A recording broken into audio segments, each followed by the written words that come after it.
Selamat pagi Bapak Ibu dan saudara yang terkasih.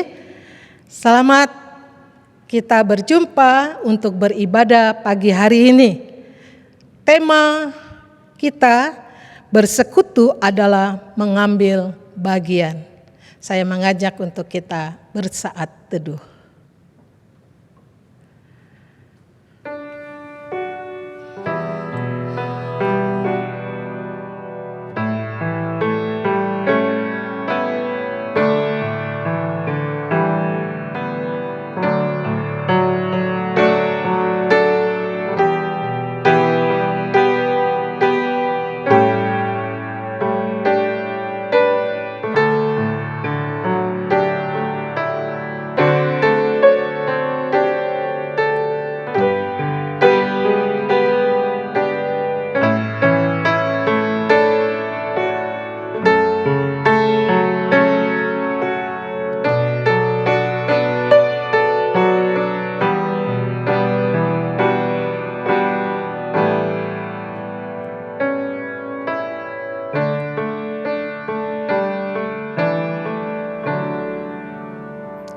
Mari kita berdiri. Panggilan ibadah terambil dari Mazmur 95 ayat 1 dan 2. Marilah kita bersorak-sorai untuk Tuhan, bersorak-sorak bagi gunung batu keselamatan kita. Biarlah kita menghadap wajah-Nya dengan nyanyian syukur, bersorak-sorak baginya dengan nyanyian mazmur. Ibadah umum hari ini kita mulai dengan pengakuan bahwa pertolongan kita adalah dari Tuhan yang menciptakan langit dan bumi, yang tetap memelihara segenap ciptaannya dengan kasih setia dan yang tidak pernah meninggalkan kasih perbuatannya sampai selama-lamanya. Turunlah atas kita sekalian damai sejahtera, anugerah dan kasih dari Allah Bapa, Allah Putra dan Allah Roh Kudus. Amin. Sebagai rasa syukur kita kepada Tuhan, mari kita ungkapkan dengan pujian. Segala puji syukur kita menyanyikan dengan sukacita.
Dengan tetap berdiri, kita menyerahkan ibadah kita kepada Tuhan dengan doa.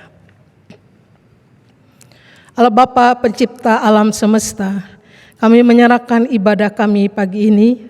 Kami memohon Allah Bapa, Allah Putra, dan Allah Roh Kudus memimpin dan memberkati ibadah kami. Di dalam nama Yesus Kristus kami berdoa. Amin. Silakan duduk. Saudara, dengan kasih karunia Tuhan, hidup kita menjadi berarti. Dan biarlah kita persembahkan hidup kita menjadi mezbah yang harum bagi Tuhan. Mari kita menyanyikan seperti yang kuingini.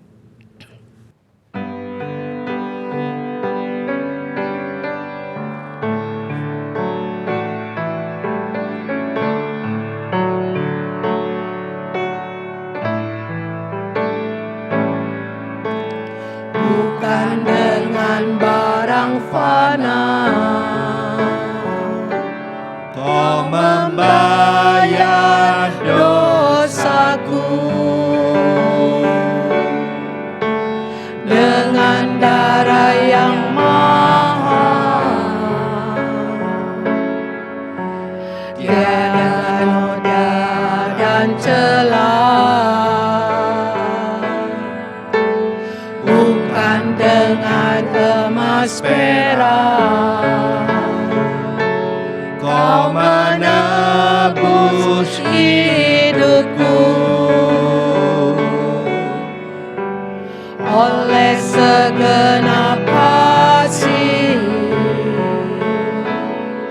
dan pengorbananmu, ku telah mati dan tinggalkan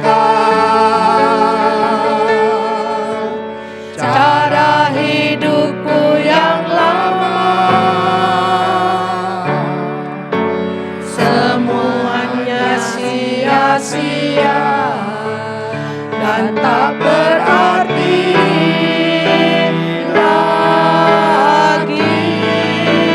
Hidup ini ku serahkan pada mezbah-Mu ya Tuhan. Jadilah padaku seperti yang Kau ingini. Musik terus mengiringi lagu ini. Saya mengajak untuk saudara-saudara berdoa. Kita mengakui segala dosa-dosa kita di hadapan Tuhan. Kita sadar bahwa hidup kita banyak kekurangan, banyak kelemahan.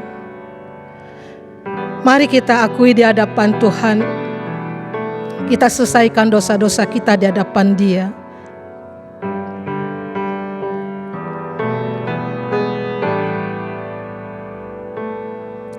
Tuhan, kami adalah orang yang lemah dan selalu memilih jalan sendiri. Karena itu, kami memerlukan pengampunan-Mu dan pimpinan dari Tuhan. Dan jangan biarkan kami selalu menatap hal-hal yang duniawi. Dan jangan biarkan kami tertekan pada hal-hal yang sulit, kecemasan, kekhawatiran. Namun, Tuhan mampukanlah kami untuk dapat berbalik dan selalu bersekutu dengan-Mu. Tuhan, dengarlah doa pengakuan dosa-dosa kami ini. Dan kami percaya pada saat kami mengakui dosa-dosa kami, Engkau mengampuninya. Dengarlah doa kami.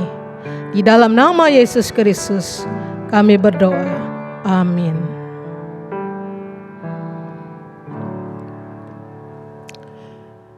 Bapak, Ibu, dan saudara yang terkasih, kita bersyukur kita memiliki Allah yang Maha Pengampun.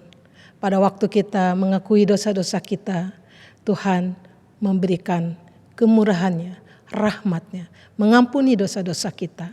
Dan saat ini kita mendengarkan berita anugerah yang terambil dari 1 Petrus 1 ayat 18 sampai 19 sebagai berita dari Tuhan yang telah memperdamaikan hidup kita dengannya. 1 Petrus 1 ayat 18-19 demikian firman Tuhan.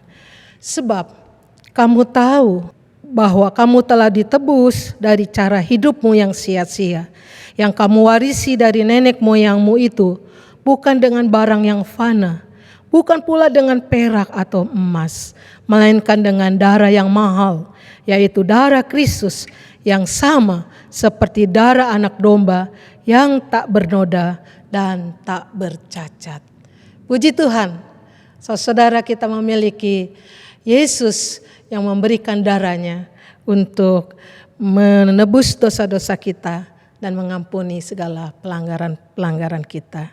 Dan sebagai petunjuk hidup baru, Tuhan memberikan petunjuk hidup baru untuk kita lakukan di dalam Kolose 3 ayat 12 untuk kita baca bersama-sama dan kita terapkan juga di dalam hidup kita. Mari kita membaca bersama-sama Kolose 3 ayat 12. Karena itu, sebagai orang-orang pilihan Allah yang dikuduskan dan dikasihinya, kenakanlah belas kasihan, kemurahan, kerendahan hati, kelemah lembutan, dan kesabaran. Mari saudara, setelah kita sudah didamaikan, kita menerima berita anugerah dan diberikan petunjuk hidup baru untuk kita lakukan di dalam hidup kita sehari-hari. Saya mengajak untuk kita berdiri, kita mengakui pengakuan iman kita, pengakuan iman rasuli untuk kita baca bersama-sama. Aku percaya kepada Allah, Bapa yang Maha Kuasa, Khalik langit dan bumi, dan kepada Yesus Kristus, anaknya yang tunggal, Tuhan kita, yang dikandung dari Roh Kudus, lahir dari anak darah Maria, yang menderita sengsara di bawah pemerintahan Pontius Pilatus, disalibkan, mati dan dikuburkan, turun ke dalam kerajaan maut, pada hari yang ketiga bangkit pula dari antara orang mati, naik ke surga, duduk di sebelah kanan Allah, Bapa yang Maha Kuasa, dan dari sana ia akan datang untuk menghakimi orang yang hidup dan yang mati. Aku percaya kepada Roh Kudus, gereja yang kudus dan am, persekutuan orang kudus, pengampunan dosa, kebangkitan tubuh dan hidup yang kekal. Amin. Silakan duduk. Kita mendengarkan firman Tuhan yang disampaikan oleh hambanya, Pendeta Christian. Kita akan ungkapkan sebagai kesiapan hati kita dengan menyanyikan Saatnya.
Serahkan diriku, ku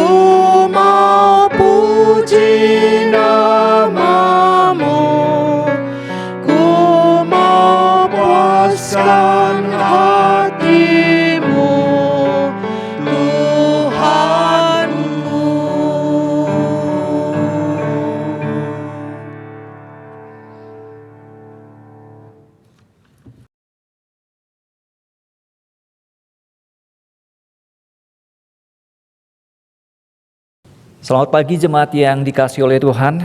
Kita bersyukur Tuhan masih memberikan kepada kita kesempatan untuk boleh bersama-sama beribadah pada pagi hari ini. Sebelum kita membaca dan merenungkan firman Tuhan, saya mengajak kita semua untuk menundukkan kepala dan berdoa memohon pimpinan Roh Kudus Tuhan. Bapa di dalam surga, kami datang ke hadapan-Mu pada pagi hari ini. Di dalam ibadah kami pada pagi hari ini, meskipun secara online, tetapi kami percaya bahwa Engkau hadir bersama-sama dengan kami. Dan kami juga percaya Engkau mau menyapa kami sesuai dengan kebenaran firman-Mu. Oleh sebab itu pada waktu kami membaca dan merenungkan firman-Mu, kami berdoa biarlah kiranya Allah Roh Kudus Tuhan bekerja di dalam hidup setiap kami masing-masing, di tempat kami masing-masing. Sehingga firman Tuhan yang kami baca dan renungkan sungguh boleh menguatkan kami, menopang hidup kami, membimbing hidup kami di tengah-tengah situasi yang tidak mudah ini. Dan hamba-Mu yang sederhana ini menyerahkan diri sepenuhnya ke dalam tangan-Mu untuk Engkau pakai hanya menjadi alat di dalam tangan-Mu yang hidup itu ya Tuhan. Di dalam nama Tuhan Yesus kami berdoa. Amin. Jemaat yang dikasihi oleh Tuhan, pada pagi hari ini kita akan bersama-sama memikirkan satu tema, yaitu bersekutu adalah mengambil bagian. Bersekutu adalah mengambil bagian. Saya mengajak kita untuk membuka dasar Alkitabnya dari Galatia pasal 6 ayat 2. Satu ayat saja dari Galatia pasal 6 ayat kedua. Demikian bunyi firman Tuhan. Bertolong-tolonganlah kamu menanggung bebanmu, demikianlah kamu memenuhi hukum Kristus. Sekali lagi, bertolong-tolonganlah menanggung bebanmu, demikianlah kamu memenuhi hukum Kristus. Jemaat sekalian, salah satu kebiasaan saya pada pagi hari itu adalah berjalan sekeliling komplek perumahan. Saya berolahraga pagi-pagi dengan berjalan mengelilingi komplek perumahan di rumah saya. Saudara, pada waktu saya berjalan seperti itu, saya seringkali bertemu dengan grup atau klub jalan-jalan.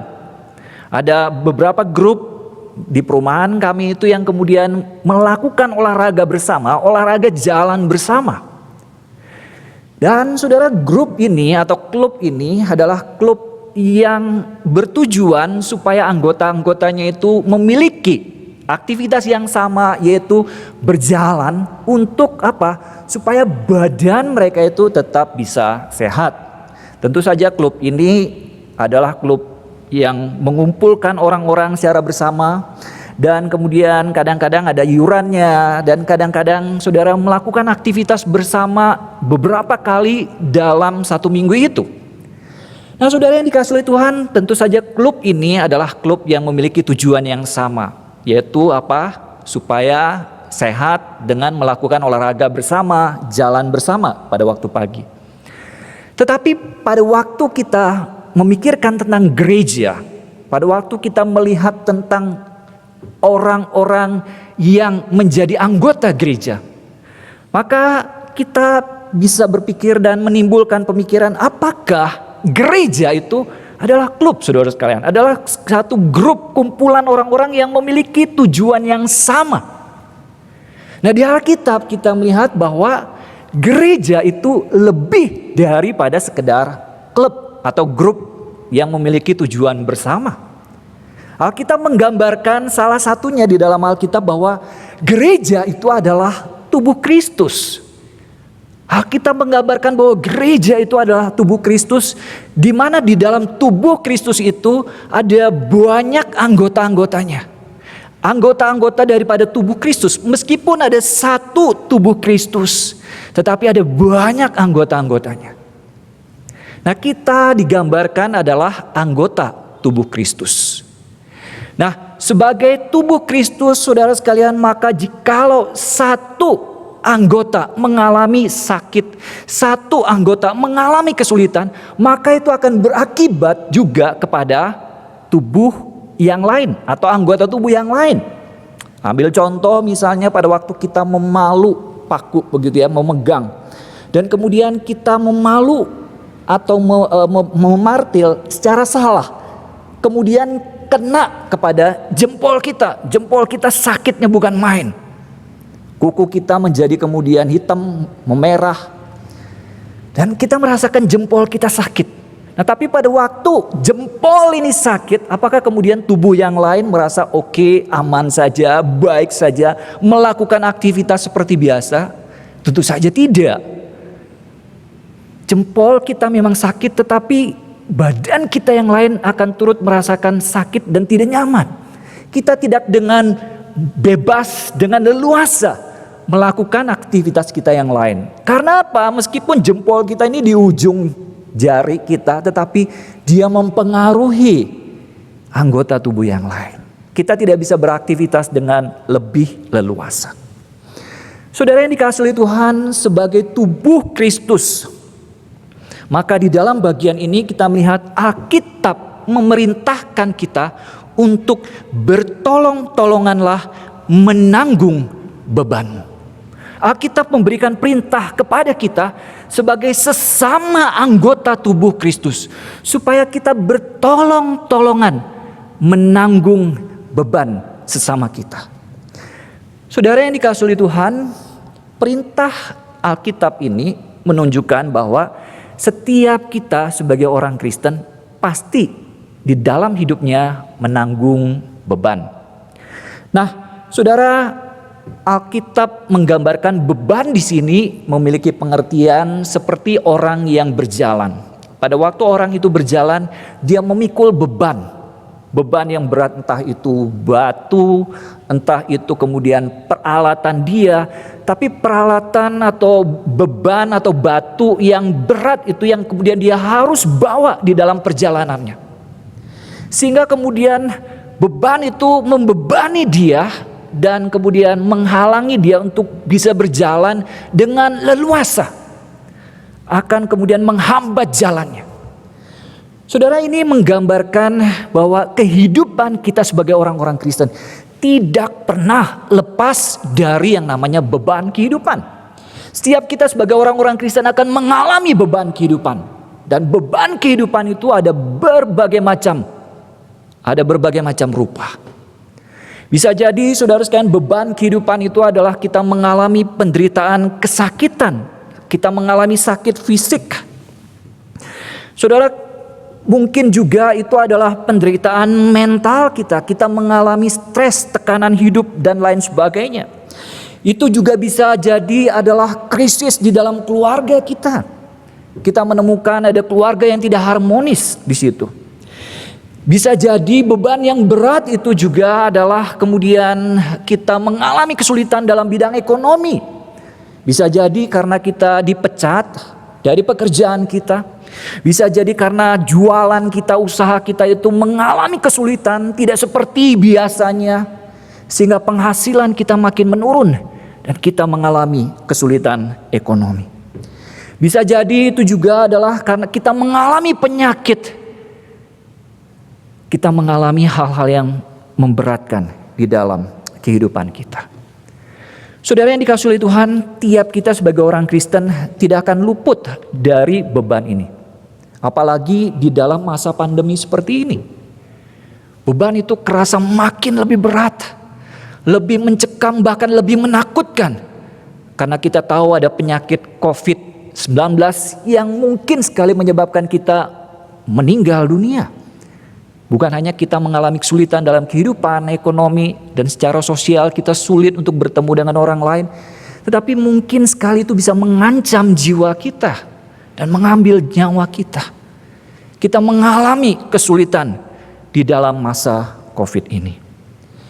Saudara, di dalam kita menjalani kehidupan di mana kita mengalami beban yang berat ini, saudara, Alkitab memerintahkan kita untuk bertolong-tolongan menanggung beban kita. Saudara, bertolong-tolongan di sini memiliki pengertian, saudara sekalian, bahwa semua kita orang Kristen menanggung beban. Semua kita sebagai anak-anak Tuhan menanggung beban. Tapi ada yang menanggung beban secara lebih ringan dibandingkan dengan yang lain. Ada yang menanggung beban lebih berat daripada orang-orang Kristen yang lain. Nah, pada waktu kita bertemu dengan situasi seperti itu, di mana ada orang-orang Kristen, di mana ada sesama kita anak-anak Tuhan, anggota tubuh Kristus, mengalami beban yang lebih berat dari kita, mengalami kesulitan yang lebih sulit daripada kita, maka Alkitab memerintahkan kita untuk bertolong-tolongan, menolong mereka yang menanggung beban yang berat tersebut. Sehingga pada waktu kita menolong orang-orang tersebut, saudara sekalian, kita menanggung penderitaan yang sama, kita menanggung kesulitan yang sama, dan meringankan kesulitan mereka, mengurangi beban penderitaan mereka. Kita menolongnya, menanggungnya bersama-sama. Saudara, sebagai anggota tubuh Kristus, gereja sebagai anggota tubuh Kristus, saudara sekalian, kita perlu menolong satu dengan yang lain, menanggung beban ini. Karena apa, saudara? Karena kita adalah satu anggota tubuh Kristus. Kalau kita lanjutkan perumpamaan daripada Alkitab atau gambaran dari Alkitab tentang tubuh Kristus, maka pada waktu jempol kita mengalami sakit, pada waktu jempol kita itu mengalami bengkak karena kita salah memukul dengan martil kita atau palu kita, maka kita tidak bisa mengatakan, ya jempol aja kok, biarinlah sakit, gak apa-apa. Tidak seperti itu, bukan? Pada waktu jempol kita sakit, kita akan berusaha untuk mencari obat. Badan kita yang lain, anggota tubuh kita yang lain berusaha untuk meringankan penderitaannya dengan mungkin mengelusnya, mencari obat, membebatnya, menghilangkan penderitaan, mengurangi penderitaan. Demikian jugalah kita sebagai anggota tubuh Kristus. Tidak bisa kita pada waktu ada anggota tubuh Kristus yang lain, jemaat Tuhan yang lain yang mengalami penderitaan, kita berkata biarkan sajalah, Tuhan yang akan tolong mereka. Kita tidak perlu bertindak. Tidak bisa, saudara sekalian. Sebagai sesama anggota tubuh Kristus, kita merasakan penderitaan dari sesama kita sebagai anak-anak Tuhan. Penderitaan mereka juga kita alami, kita rasakan sebagai anak Tuhan. Dan kita pun berusaha untuk meringankan penderitaan yang mereka alami. Dan di dalam Alkitab juga berbicara bahwa Tuhan memakai orang-orang yang lain sebagai alat untuk menolong orang lain. Saudara, di dalam Alkitab Allah seringkali memakai manusia. Allah tidak langsung berintervensi, memberikan mujizatnya. Kita tahu bahwa di dalam Alkitab Allah bisa dan mampu melakukan mujizatnya, menyembuhkan orang sakit, menjamah orang sakit, dan memberikan kesembuhan. Tetapi kita juga lihat di dalam Alkitab Allah memakai sesama manusia, memakai sesama anak-anak Tuhan untuk menjadi jawaban, untuk menolong orang-orang yang mengalami penderitaan. Allah memakai manusia-manusia yang lain, anak-anak Tuhan yang lain untuk menjadi jawaban terhadap doa anak-anak Tuhan yang lain yang mengalami kesulitan. Allah memakai orang-orang yang lain itu untuk kemudian menghibur, menguatkan orang-orang yang mengalami penderitaan. Saudara yang dikasihi oleh Tuhan, kalau di dalam Alkitab kita diperintahkan untuk bertolong-tolongan, saudara, kenapa kita perlu di dalam kehidupan kita bertolong-tolongan? Saudara, Alkitab memberikan alasan. Saudara, alasannya adalah karena Kristus. Kristus adalah Allah yang menjadi manusia. Dia berinkarnasi menjadi manusia. Nah, pada waktu dia datang ke dalam dunia, kita melihat bahwa Tuhan Yesus itu sendiri pun, dia belajar menanggung beban manusia. Dia dikatakan di dalam Alkitab, dia juga menanggung beban penderitaan manusia, dia menanggung dosa-dosa manusia. Dosa manusia itu dia ambil, saudara sekalian. Dan bukan hanya dosa, tetapi hukuman akibat dosa itu yaitu adalah maut itu sendiri. Hukuman akibat daripada dosa itu ditanggung oleh Tuhan Yesus, diambil oleh Tuhan Yesus di atas kayu salib. Artinya dengan kata lain, dia sendiri pun di atas kayu salib itu rela dan mau menanggung penderitaan kita sebagai anak-anak Tuhan, sebagai manusia yang berdosa, yang seharusnya menerima hukuman dosa. Tapi Tuhan Yesus mau menanggungnya. Tuhan Yesus mau menderita, menanggung penderitaan itu bersama-sama dengan kita sebagai manusia yang berdosa. Dia sudah mengerjakannya. Saudara, Tuhan kita Yesus Kristus yang kita sembah, yang kita ikuti teladan hidupnya, sudah menunjukkan teladan hidupnya. Dia menanggung dosa dan hukuman terhadap dosa dari manusia. Maka kalau kita sebagai orang-orang Kristen, kita berkata saya adalah pengikut Kristus, orang yang menjadi pengikut Kristus, mengikuti teladan Kristus, kita pun seharusnya belajar seperti Kristus, menanggung penderitaan dari sesama kita, menanggung penderitaan dari orang-orang yang lain yang juga mengalami penderitaan di dalam kehidupannya. Saudara yang dikasihi oleh Tuhan, dengan cara demikian pada waktu kita menolong orang-orang yang lain, sesama kita sebagai anak-anak Tuhan di dalam kehidupan mereka yang sulit, kita mencontoh, kita meniru teladan dari Tuhan kita, guru kita yang agung, yaitu Tuhan kita Yesus Kristus. Dengan kita menanggung beban orang-orang lain juga, kita menolong orang-orang lain yang menanggung beban berat di dalam kehidupannya. Tetapi Alkitab juga memberikan alasan yang lain. Di dalam ayat 2b di sana dikatakan demikian, demikianlah kamu memenuhi hukum Kristus. Pada waktu kita menolong orang-orang yang lain di dalam penderitaan mereka, di dalam kesulitan mereka, di dalam masalah, di dalam kehidupan mereka, khususnya di dalam suasana pandemi ini, di mana orang banyak mengalami kesulitan, Alkitab mengatakan kita memenuhi hukum Kristus. Nah, apa hukum Kristus di sini, saudara sekalian? Nah, Alkitab mengatakan kepada kita bahwa hukum Kristus itu adalah kita mesti mengasihi sesama kita.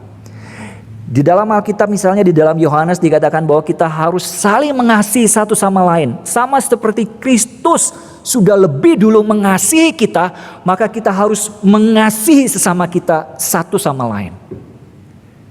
Nah, salah satu bentuk konkret, bentuk nyata dari saling mengasihi itu adalah dengan cara menanggung beban kita, meringankan beban penderitaan sesama kita sebagai anak-anak Tuhan.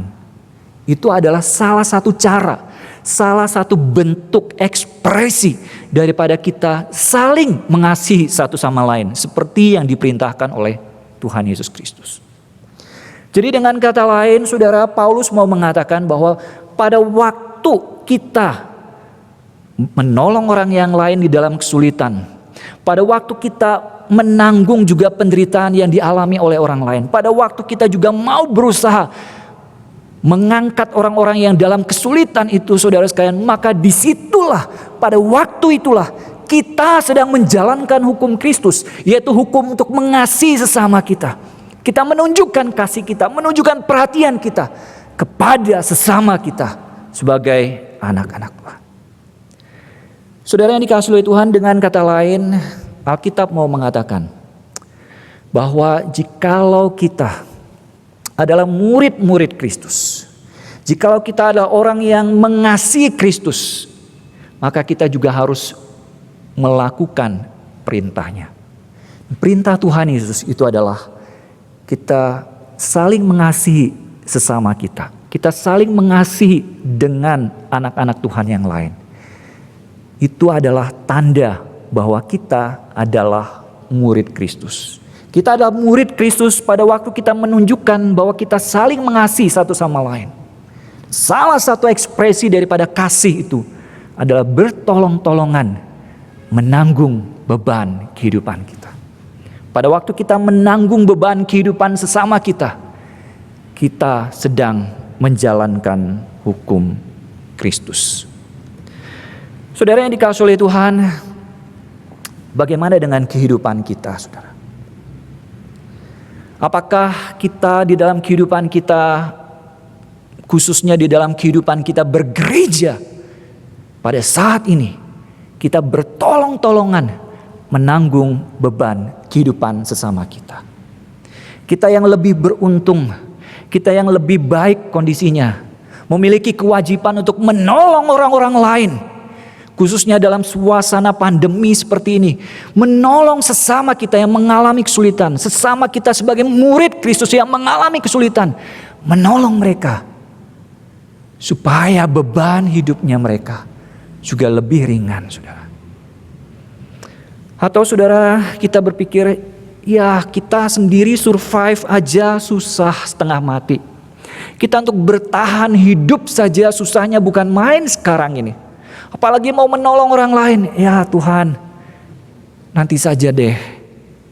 Tunggu dulu deh sampai pandemi ini selesai. Saudara, justru di tengah-tengah pandemi ini, di tengah-tengah situasi pandemi seperti inilah, kita, saudara sekalian, menunjukkan belas kasihan kita.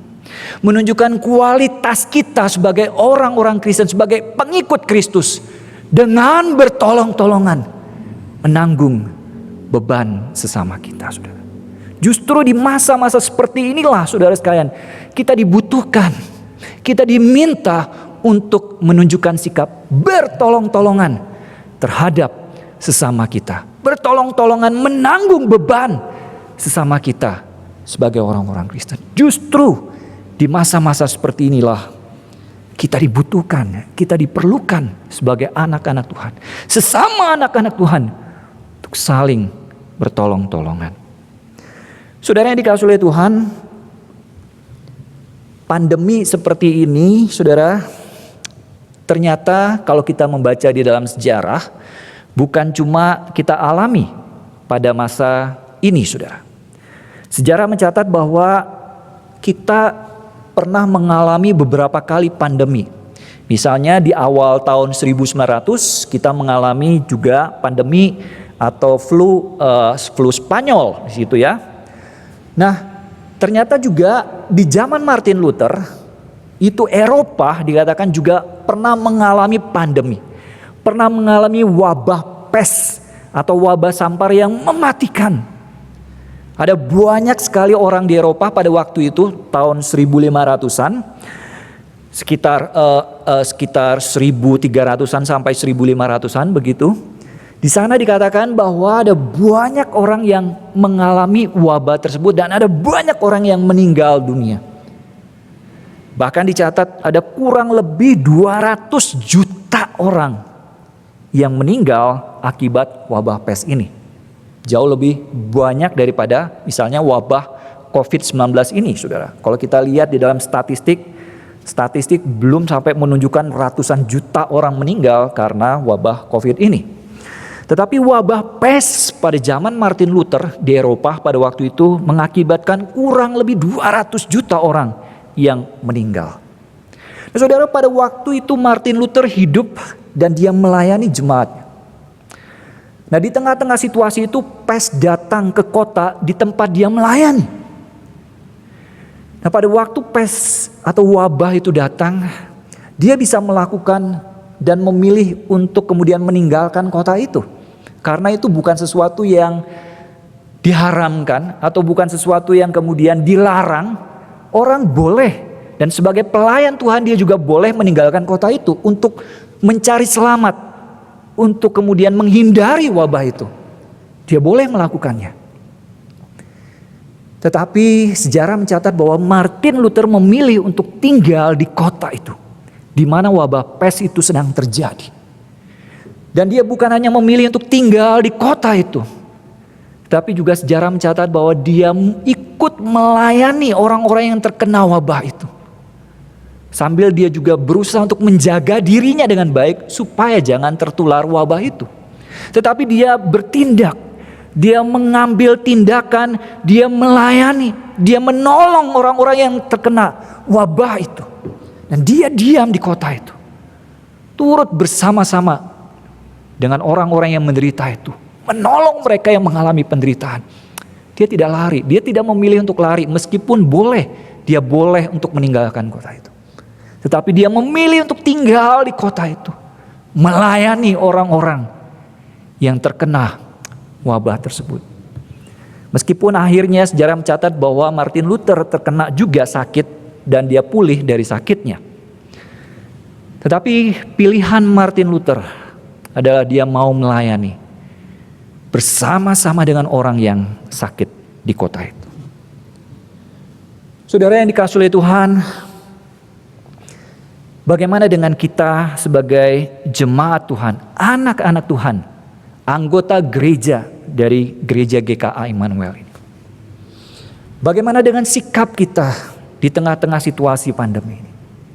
Apakah kita hanya memikirkan kepentingan kita, survivalnya kita, bagaimana kita bertahan, bagaimana kita survive di dalam situasi seperti ini? Apakah kita hanya cuma memikirkan diri kita sendiri, tetapi kita lupa melihat kepada anak-anak Tuhan yang lain, anggota tubuh Kristus yang lain, yang juga menanggung beban yang berat, yang membutuhkan pertolongan kita. Alkitab mengatakan bahwa kita perlu untuk bertolong-tolongan, untuk menanggung beban sesama kita sebagai anak-anak Tuhan. Alkitab memerintahkan kita untuk melakukannya, khususnya di dalam masa pandemi. Pada waktu kita melakukannya, kita meniru, mencontoh teladan Kristus. Pada waktu kita melakukannya, kita bertolong-tolongan, kita memenuhi hukum Tuhan, hukum Kristus, yaitu mengasihi sesama kita. Saudara yang dikasihi oleh Tuhan, saya berdoa dan saya berharap setiap kita yang pada saat ini mendengarkan penguraian firman Tuhan ini, supaya kita juga digerakkan untuk memperhatikan sesama kita, melihat kepada sesama kita sebagai anggota tubuh Kristus, dan melihat kepada mereka bagaimana dengan kondisi mereka, bagaimana dengan situasi mereka. Adakah mereka juga mengalami kesulitan? Pada waktu mereka mengalami beban kehidupan yang berat, adakah kita mau turut campur tangan? Adakah kita berusaha berinisiatif juga menolong mereka? Saudara, bentuk pertolongannya bisa dengan hal-hal yang sederhana. Mungkin itu bisa kita lakukan dengan mengirimkan WA, berita WA kepada orang-orang yang sakit. Ada seorang dokter yang menceritakan pada waktu dia terkena saudara, bukan WA. Pada waktu dia terkena COVID, saudara, WA yang menghibur adalah WA yang kemudian memberikan dorongan, semangat kepada dia. Ibu semangat. Dan saudara, lewat pesan-pesan WA seperti itu menguatkan dia, menolong dia. Saudara, kita juga bisa melakukan dengan kemudian memperhatikan mungkin ada sesama kita, saudara kita yang terkena. Memperhatikan mungkin memberikan makanan kepada mereka, memberikan vitamin kepada mereka. Menolong mereka yang terkena, menunjukkan perhatian kita. Kita juga bisa membantu, menolong mungkin rekan-rekan kita yang mengalami kesulitan secara ekonomi. Lewat diakonia gereja, kita bisa menolong mereka dengan memberikan pertolongan lewat gereja. Entah itu memberikan makanan dan sebagainya, memberikan tunjangan dan sebagainya. Tetapi saudara, poinnya, intinya adalah bahwa perintah ini menuntut kita bukan hanya mementingkan diri, melihat kepada kondisi diri, tapi juga melihat kepada orang lain, jemaat yang lain, sesama anggota tubuh Kristus yang lain. Kita juga menolong mereka dengan tindakan kita, dengan perkataan kita, dengan mungkin ekonomi kita yang lebih baik. Kita menolong mereka, memberikan dorongan, memberikan kata-kata yang menghibur, menelpon mereka. Saudara, apa yang kita lakukan, saudara? Apakah kita cuma hanya memikirkan diri kita sendiri? Atau kita juga berusaha menjangkau, melihat kepada sesama kita yang dalam kesulitan dan dalam keadaan membutuhkan pertolongan? Saudara, saya berharap semua kita sebagai anak-anak Tuhan yang mendengarkan pemberitaan firman Tuhan ini. Untuk bertolong-tolongan menanggung beban sesama kita. Dan dengan demikian kita memenuhi hukum Kristus. Saudara, maukah kita melakukannya? Khususnya dalam suasana situasi pandemi ini. Maukah kita bertolong-tolongan menanggung beban sesama kita? Maukah kita melakukannya, saudara? Amin. Mari kita berdoa. Bapa di dalam surga, kami sudah membaca dan merenungkan firman. Tetapi kami berdoa ya Tuhan, biarlah kiranya firman-Mu ini boleh terus berbicara di dalam hidup kami, di dalam hati nurani kami. Supaya kami hidup bukan hanya sekedar untuk melihat kepada kondisi kami, situasi kami, tetapi kami juga boleh melihat kepada anak-anak Tuhan yang lain, sesama anggota tubuh Kristus yang lain, yang membutuhkan pertolongan, yang sedang menanggung beban yang berat di dalam kehidupan mereka. Supaya kami juga bertolong-tolongan menanggung beban sesama kami ya Tuhan. Tuhan, biarlah kami diberikan kekuatan, diberikan kuasa dengan kuasa Roh-Mu yang kudus untuk boleh melakukannya.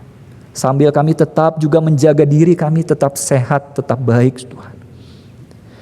Dan kami juga mau menjangkau mereka yang mengalami kesulitan ini. Oleh sebab itu ya Tuhan, tolong setiap kami sebagai anak-anak-Mu. Biarlah kiranya Allah Roh Kudus Tuhan memimpin kami, menolong kami untuk menjalankan kebenaran firman Tuhan ini. Sambil tetap menjaga diri kami untuk tetap sehat. Oleh sebab itu ya Tuhan, biarlah kiranya Roh Kudus Tuhan sendiri bekerja di dalam hidup kami. Di dalam nama Tuhan Yesus kami berdoa. Amin.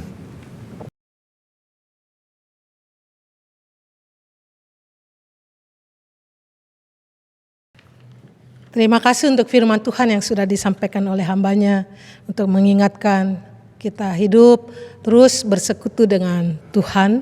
Saat ini kita mengungkapkan rasa syukur kita, terima kasih kita kepada Tuhan dengan berkat-berkat yang sudah Tuhan limpahkan di dalam hidup kita dengan memberikan persembahan. Sebagai umat Tuhan yang setia, mari kita memberikan persembahan yang terbaik kepada Tuhan, dan persembahan kita bisa diberikan melalui transfer ke rekening gereja, atau saudara dapat mengumpulkan pada awal bulan kemudian dibawa ke gereja. Mari kita ungkapkan rasa syukur dan terima kasih kita, dan sebagai umat kita mau menyatakan kesetiaan kita kepada Tuhan dengan menyanyi, memuji Tuhan. Ku mau setia.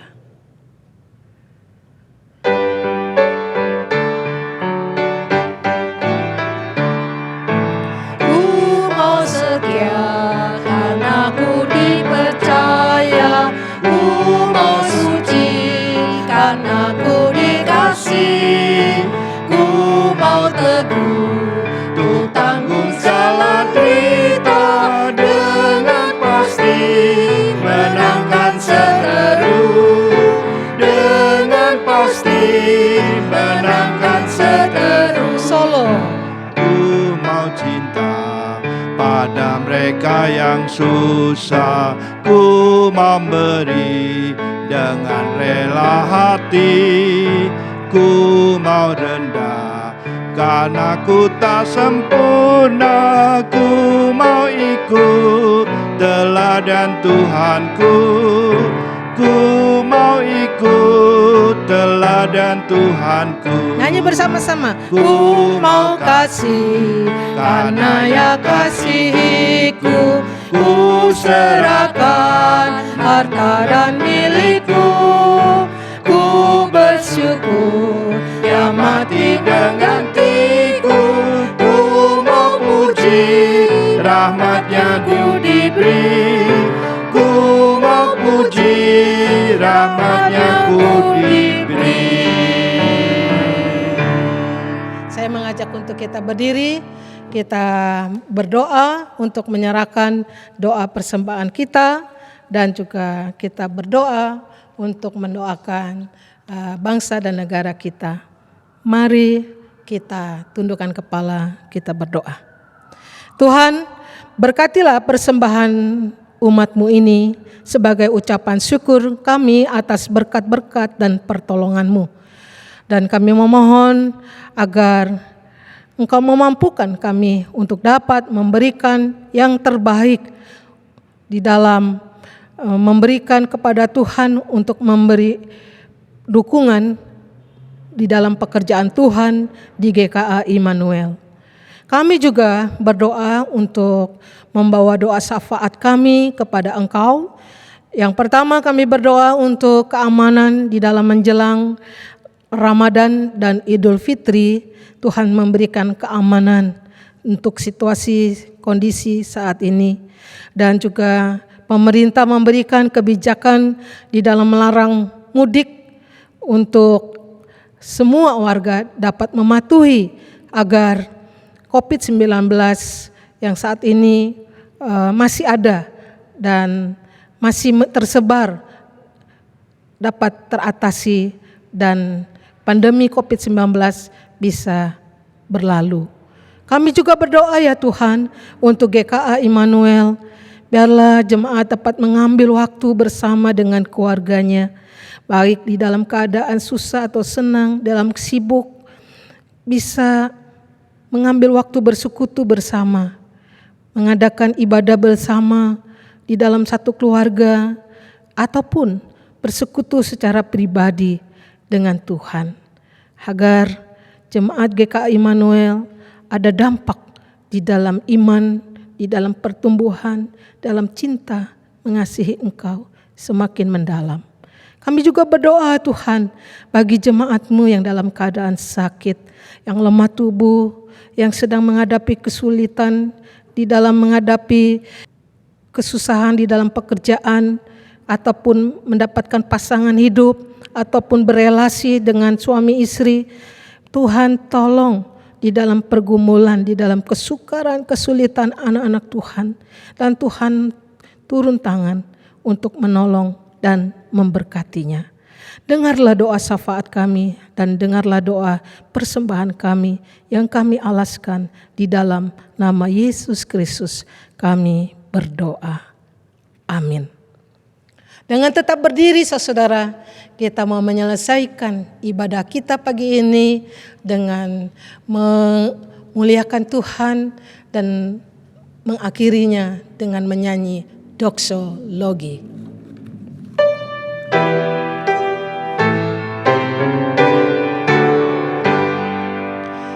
Puji Allah Bapa Putra, puji Allah Roh Kudus, ketiganya yang esa.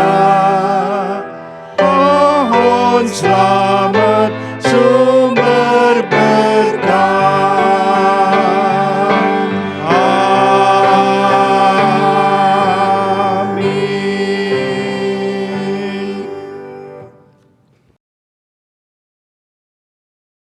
Jemaat yang dikasihi Tuhan, marilah kita mengarahkan hati kita dan kita menerima berkat dari Tuhan.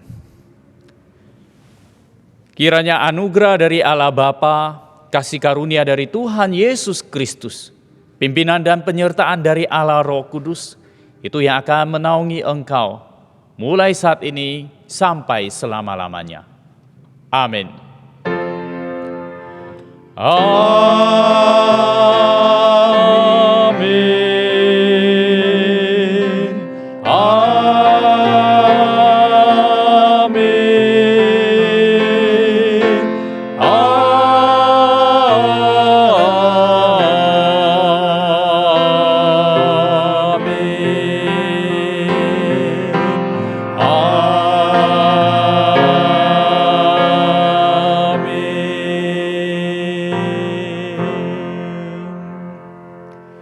Silakan duduk saat teduh.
Amin. Selamat pagi jemaat yang dikasihi Tuhan, salam sejahtera untuk kita semua. Mengucap syukur karena perkenanan Tuhan yang mengizinkan kita untuk bersama-sama beribadah kepada Dia. Pertama-tama mengucapkan terima kasih kepada rekan-rekan yang hari ini sudah berpartisipasi di dalam terselenggaranya pelayanan ibadah pada hari ini. Kiranya Tuhan yang akan membalas kebaikan saudara-saudari. Secara khusus terima kasih kepada Bapak Pendeta Christian Sulistyo yang sudah menyampaikan perenungan firman Tuhan. Hari ini merupakan minggu yang ketiga. Seperti biasa kita mengumpulkan persembahan diakonia.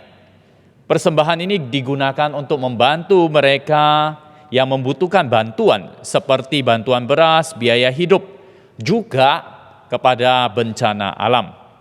Persembahan ini bisa kita berikan melalui kotak persembahan dan memasukkannya melalui amplop persembahan khusus diakonia. Atau bisa kita transfer ke rekening gereja dengan menambahkan nominal Rp2. Contohnya Rp102. Ibadah online akan diadakan pada jam 8.30 pagi. Mohon perhatiannya bahwa ada perubahan di dalam jadwal ibadah anak secara online. Mulai minggu ini kita akan mengadakan jam 8.30 pagi melalui YouTube GKA Immanuel Malang. Lalu pada sore hari nanti ada komunitas tunas remaja. Diadakan pukul 4 sore. Lalu komunitas pemuda remaja diadakan 5 sore. Kedua kegiatan ini, komunitas ini diadakan melalui Zoom meeting gereja. Selanjutnya adalah mengingatkan bahwa kita akan bersama-sama kembali mengadakan persekutuan doa pagi yang diadakan setiap hari pukul 5 pagi. Mari perhatikan dan mengajak jemaat-jemaat untuk boleh mengikutinya. Persekutuan doa pagi setiap hari jam 5 pagi. Pada hari Selasa kembali kita akan mengadakan PA Injil Matius pada pukul 6 sore dan dilanjutkan persekutuan doa malam jam 7 malam. Kedua kegiatan ini diadakan melalui Zoom meeting gereja. Kemudian pada hari Sabtu tanggal 24 April kita akan mengadakan persekutuan doa pagi. Persekutuan ini diadakan jam 7 pagi di rumah masing-masing. Penuntun doa akan dibagikan melalui WA Group GKA Immanuel Malang. Mari kita boleh mengajak setiap anggota keluarga kita untuk berdoa bersama-sama.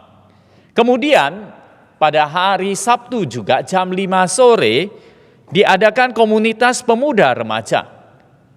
Mengajak para pemuda remaja untuk bersama-sama mengikutinya. Apabila ada yang berhalangan pada saat itu, bisa mengikuti komunitas pemuda remaja pada hari Minggu. Waktu komunitas tersebut tetap sama, jam 5 sore. Hari Minggu depan kita kembali akan bersama-sama beribadah pada jam 7 pagi melalui YouTube gereja. Ibadah minggu depan yang akan menyampaikan perenungan firman Tuhan adalah penginjil Licu Mulyatan. Mari kita bersama-sama boleh menyiapkan hati kita untuk memuji, menyembah Tuhan bersama-sama. Demikian warta kita hari ini. Terima kasih. Sampai jumpa. Tuhan memberkati.